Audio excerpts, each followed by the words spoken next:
That crazy kind of trapezoidal shaped building sitting right down on the corner there? Sure.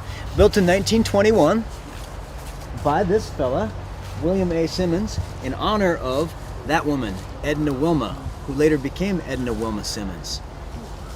They met in 1909. She and her sister were a very popular vaudeville duo, the Wilma sisters. They used to sing and dance and do other types of performance in light opera, little classic productions like The Chocolate Soldier, that you've probably heard of a bunch.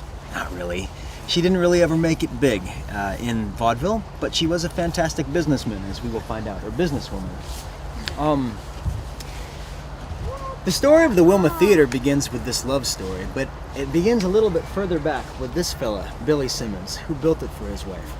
He was born in Kansas in 1864. When he was 14 years old, his father died in a logging accident. He was guiding a big boom of logs down a river in Kansas when he slipped in and drowned, leaving Billy Simmons at age 14, the head of the household that included 6 kids and his widowed mother. He started working to make ends meet, or to help the family make ends meet, at a shop that built kinds of cabinetry, cupboards, woodworking things, coffins. And he worked there for for somewhat less than a year. Didn't get the raise he wanted, so he gave his notice and marched across the street to work for a different guy who also did cabinetry and cupboards and made coffins. But evidently, I think that this guy was a much better boss. He's the kind of boss who we all sort of want to have, because he would go home for a long lunch. He was German. He would go home for a big long lunch with his family, have a couple of beers, greasy, big meal, and come back to his shop and spend the rest of the afternoon sleeping in one of the coffins. So he left 15-year-old Billy to do most of the work of running the business, and Billy proved to be pretty good at running businesses. He saved up some money, and with some more, I think $1,000 that he got basically credit for his father's gold watch, he went into business selling coffee and pancakes to railroad men in Cherryvale, Kansas, where he was growing up. And he was fantastically successful at that too. After a couple years, he was able to sell his share in that business for many, many times what he'd put into it. He took those proceeds and rented the second floor of, I think, a disused apartment building in Kansas, bought a bunch of pairs of roller skates, and opened a roller skating rink. This is in 1881. An 1881 roller skating rink. I think that is just fantastic. I can't imagine the music was the same though. I always think about Funky Town and like the theme from Dukes of Hazzard when I'm roller skating, that kind of stuff. I don't know what they would have done. Probably had a live orchestra or like chamber music or something like that. In any case, when the thrill of roller skating wore off, which I know is a little bit hard to believe, he came up to Montana from Kansas. He followed a friend of his who had already set himself up here and said, "Hey, it's great, man. Come check it out." So he came up here, and almost immediately he started cooking this scheme to put together the biggest Wild West show that he could conceive of. Remember what Wild West shows are? Buffalo Bill, Calamity Jane, bison, tricks, shooting tricks, ponies. He wanted to have the Wild West show to end all Wild West shows. He wanted a show so big that no tent could possibly contain it. The show that he had in mind had hundreds of costumed participants. Cowboys, Indians, a herd of bison, who are extremely difficult to get off and on the trains, by the way. Cows apparently are more inclined to load themselves into cattle cars than bison. Go figure. And another attraction of this show was said to be a mountain lion that was trained to ride a pony. I would pay top dollar to see that today. In fact, if that was going on right now, so long, suckers! I'm gonna go watch a mountain lion riding a pony. Well, it didn't quite work out for him in his big Wild West show. He was taking the show on the road east through the Midwest, and the first stop was in Butte, where on the night of July 5th, 1887, I believe, it snowed 5 inches. Kind of put that big outdoor show out of business. And I guess the production was similarly dogged by bad weather, tornadoes, locusts, rivers running blood, frogs falling from the sky, all of these perils as it made its way westward, to the point where he just decided that enough was enough with the Wild West show. But in the meantime, he'd also started diversifying his holdings in a much more sensible way. He owned a lot of buildings. He was starting to buy theaters. He was starting to take an interest in touring groups, vaudeville groups and things like that. So he was actually like a pretty well-rounded, integrated businessman. Had a lot of holdings in Portland, Oregon, had a lot of property in Wallace, Idaho, and had a lot of property in Missoula, Montana. Didn't have himself a young lady to share it all with, so according to the story, in 1909 or so, he accosted one of the Wilma sisters after a performance in front of the theater. Liked that show so much, coincidentally ran into her on the sidewalk the next day, and within a year they were married. And they got married in Portland. They lived the first 12 years of their life in Wallace, Idaho. All of her life, she would remember arriving in Wallace, Idaho in December 1909, and how much snow there was, and how back then everybody turned out to see a train, you know? Everybody came out to see what was going to get off the train, what was going to get unloaded, who's getting a grand piano, who's arriving in town. She never forgot that memory. Moved to Missoula in 1920 and immediately set about the business of building her namesake theater. Kind of a difficult engineering feat because it was right on the edge of a river at the time. If you want to step forward, you can see that until the early 1960s, the Wilma came right up to the edge of the water. The north channel of the river flowed right up to the bottom of the Wilma Theater. You can still see like the railing, like right below where that balcony is now, was the river, which made it really easy for people to clean up between shows. Those ushers, you know, Missoula's for the longest time has treated this river really horribly. They used to be able to dump your garbage into the river off of the Orange Street Bridge effectively. And up until 1960, like, yeah, you're an usher at the Wilma, right into the river. Terrible. Another thing, this island, by the way, has a bizarre history all of its own. There have been all kinds of things there, which doesn't make any sense at all to build anything there, because, you know, it floods basically every year. There's an amusement park built on this. For like a year. If you see some photos, like you see some photos taken from space, you can still see like old concrete fixtures of like wading pools and like the foundations of some of these attractions. Right in the middle of a floodplain. It's not like this thing floods once every 100 years, you know? I guess that like city planning and like, you know, the kind of homework that you're supposed to do before you just go build an amusement park, it's rather evolved since like the 1940s. In any case, boys back in the day used to wade across the southern channel of the river. This would be down by the Milwaukee station. Used to wade across that southern channel, walk across the island, and bounce their lures off of the wall of the Wilma. They would try to get into this little fishing hole that was in that north channel. Poking out of the same wall that they bounced their lures off was a couple of pipes dumping raw sewage into their swimming hole. So it took them a while until they worked up the enthusiasm to try one of these fish that they were catching. It's pretty much strictly catch and release back then. They did try one and they said it tasted turpentine, and they never tried it again. Anyway, where was I? My gosh, there's so much stuff to go over. When the Wilma Theater, it's actually called the Simmons Building. His partner, Simmons' partner, his financial partner in building this building that the Wilma is part of, was a guy named Smead, a former Indian agent, pretty crooked is my understanding.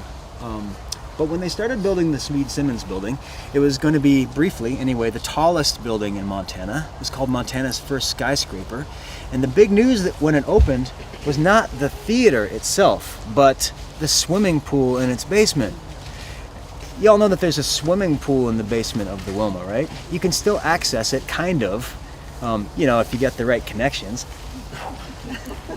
Just kidding. I don't even have those connections. It's office buildings now, but there used to be a trap door that you could go in. And this is, if you've seen a movie at the Wilma, like prior to 5 years ago, say, maybe you saw it at the street level, like where the parking lot is. That's the old Wilma 3 and 4.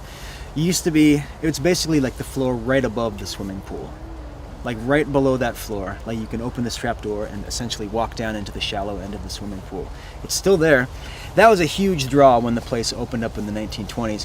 Missoula already had plenty of movie theaters in 1920, 1921, so it wasn't like opening a movie theater was a big deal. Right across the street, where they've recently built the new bank on the site of the ugly old bank that was built on the site of the bank before that, there used to be a little row of theaters there, including the Rialto Theater. And the Rialto was interesting because it had a blind pianist who used to play along with silent movies. No easy feat to be a blind pianist playing along with silent movies. He had a little kid sitting next to him who would whisper cues into his ear. His name was Melvin Book or Bauk, I don't know how you say it.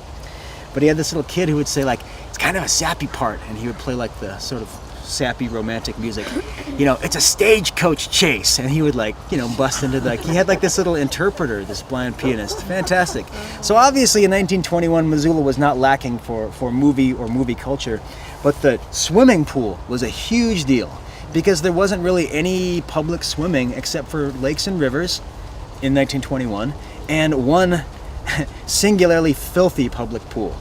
There's a parking garage there now. It's down by the Holiday Inn. They just built this new parking garage by the trailhead. And you remember before that it was kind of like scooped out a little bit below street level. That's the site of the swimming pool. It was basically a wide open concrete basin, never covered, collected leaves, dust, you know, moss, lily pads, frogs, I don't even know, but it was supposed to be very filthy swimming. And this is a time when people were still really freaked out about waterborne polio. It had only been a few years before that polio outbreaks in New York and Philadelphia had killed or crippled hundreds and hundreds of people, mostly kids. So in 1921, safe indoor supervised public swimming with French fries was a pretty big deal. That was the big draw. The crystal turbine filtration system. All of these bells and whistles about the new swimming pool. Another big thing about the Wilma opening that was related to the movies was the fact that it was fireproof. It was billed to be like a fireproof theater. Does anyone know why fireproof theaters were especially important in the 1920s? Smoking? Did everyone smoke? Yeah, you could definitely smoke in theaters, but the film itself would sometimes spontaneously combust or start on fire. In the old days, like the classic silent movies were made on silver nitrate film, which looks beautiful because it was loaded up with actual silver, but highly, highly dangerous because the actual plastic base that it's on is chemically related to TNT. Very dangerous. Loves to start on fire. Nitrate film loves to burn. Starts burning, burns underwater. You just cannot put this stuff out.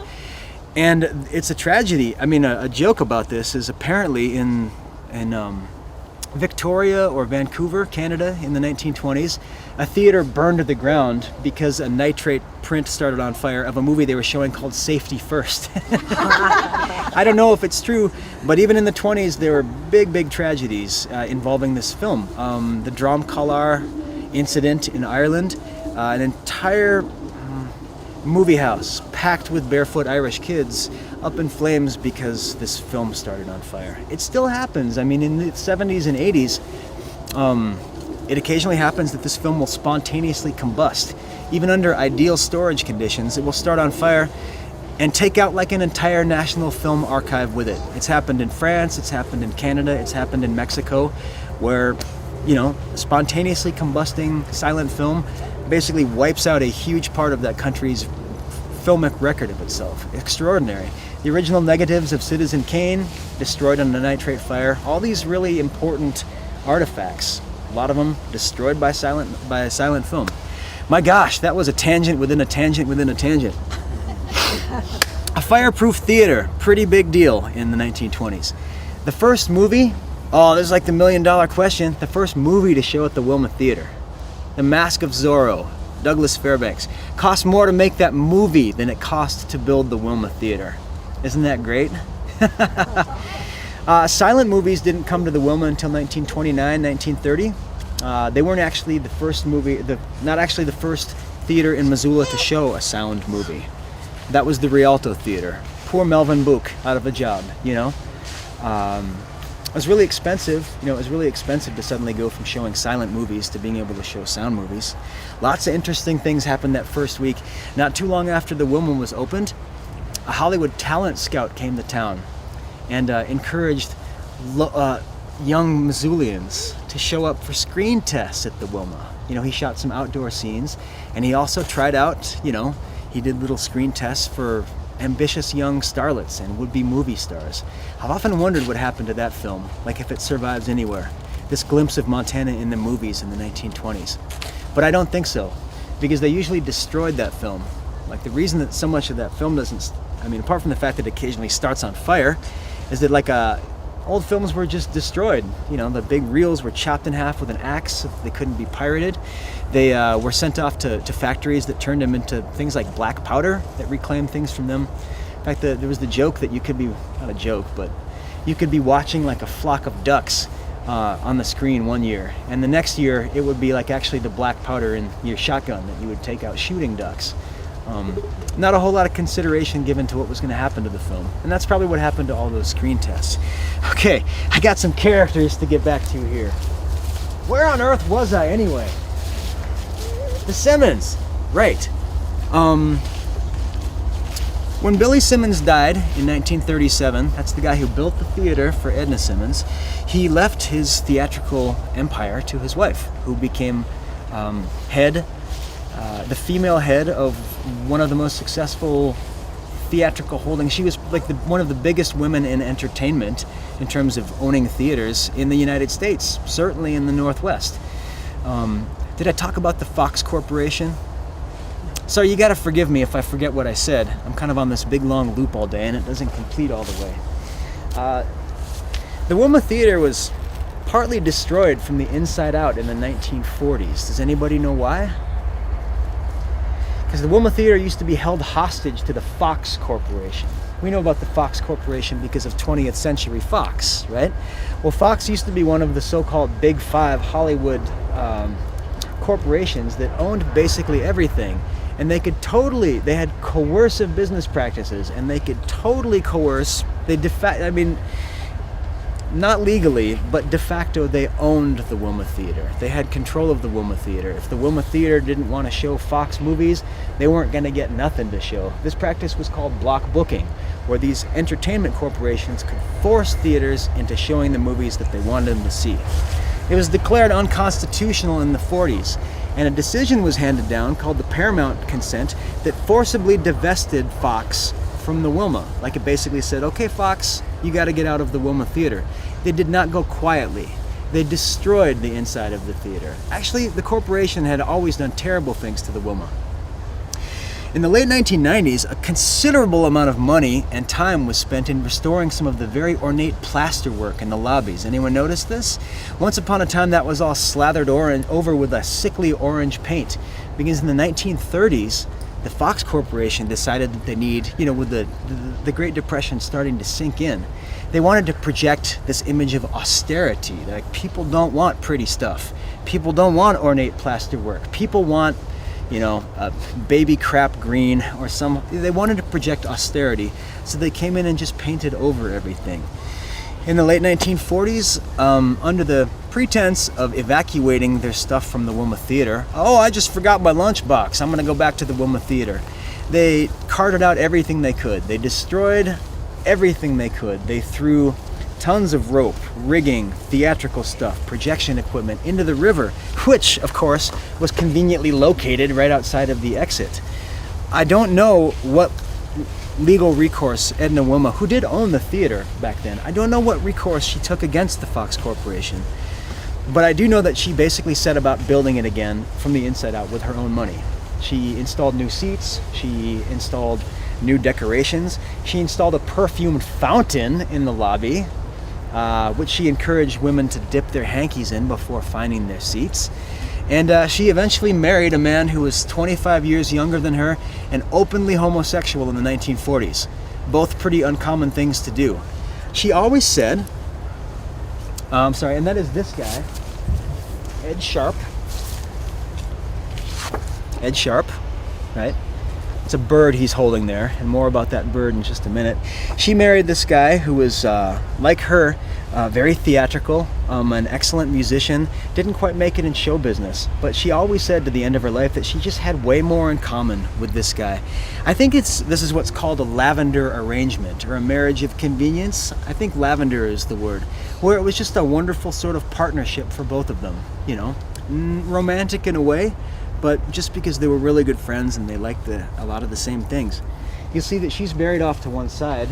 The top stone there is consecrated to the memory of a pigeon, which I'll talk about in a minute. And below that, Edward Sharp. And below that, below him, I should say, is one of the last partners in the Wilma, Bob Sias. I don't exactly know why the graves are arranged thusly, but there's obviously a story there.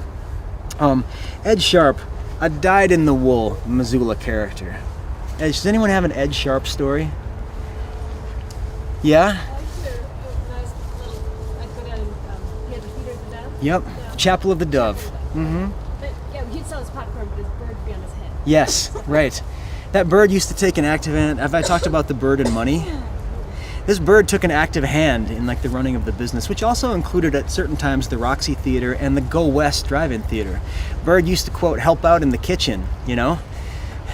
In flagrant violation of any number of health regulations. Scrambled eggs. Okay, sorry, more about this bird. This bird, pigeon, and the stone, if you get up close, and feel free to walk around afterwards or during, you can see that it's consecrated in memory of a pigeon named Koro Hato. Hato, I believe, is Japanese for dove or pigeon. Koro is an approximation of the Japanese onomatopoeia for what a pigeon sounds like. Koro, koro.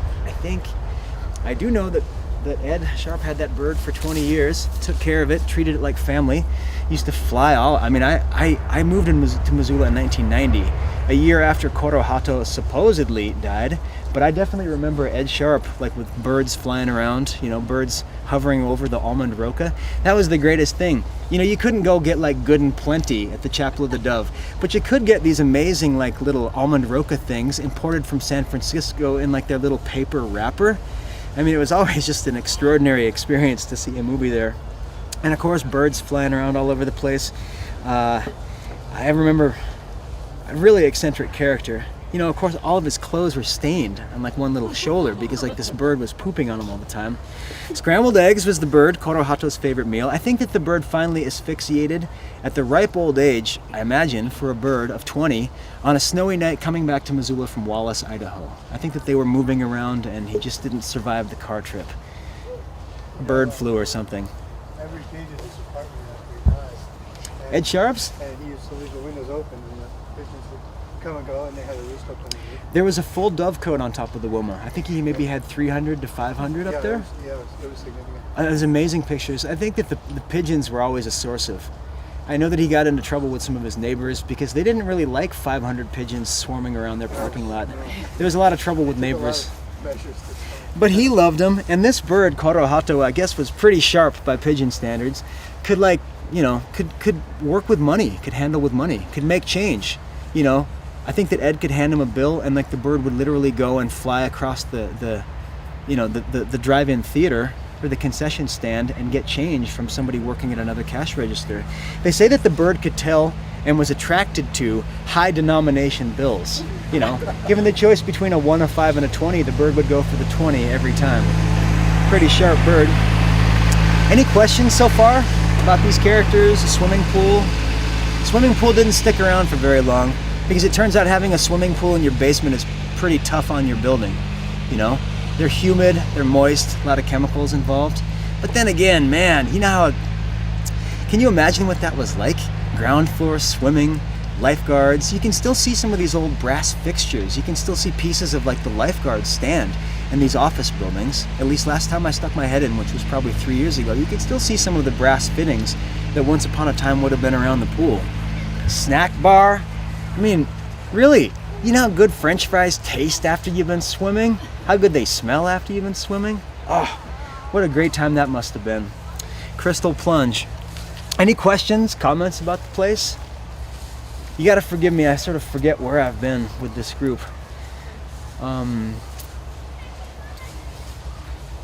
See what else I forgot. More about the Wilma sisters, I guess. Edith Wilma died in 1932. Later in life, much later in life, like her sister, she married a ventriloquist, another former vaudeville performer. And his claim to fame, I would give my eye teeth for a recording of this, but his claim to fame, her husband, and I didn't bring a picture of him, I'm sorry, but his name was Ketch, and his vaudeville act was that he could sing and harmonize with himself in 3 voices simultaneously.